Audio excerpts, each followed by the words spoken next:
Моторшо нав парада بدون کام بدبختی گرفتم موتور. وای یو مردن آدمونه. هلاکت دو نفر در یک صدمه در ناحیه وسه. در برخورد دو ماشین در حدود ناحیه وسه 2 نفر جان باختند و 3 تن دیگر با جراحت‌های گوناگون بستری شدند. سبب صدمه رعایت نشدن قاعده‌های بی‌خطری حرکت در راه بود.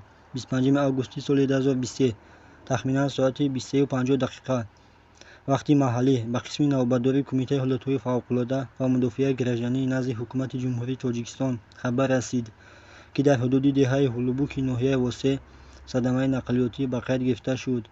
ماشین سبکروی تمغه اوپل استرا که بر راننده 40 ساله آن متعلق بود با ماشین تمغه مرسدس بنز اسپرینتر که از جانب صاحب 32 ساله آن ساکن دهه کهنه شهر جماعت دهاتی زردار شهر کلاب اداره میشد برخورد.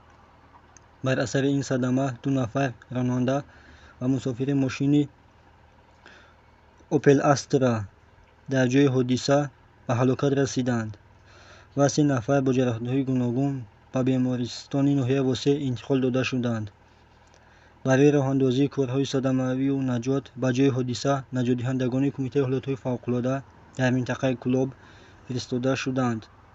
آنها با یاری تجهیزات مخصوص از داخل ماشین مجق شده جسد هلاک شدگان را بیرون آوردند.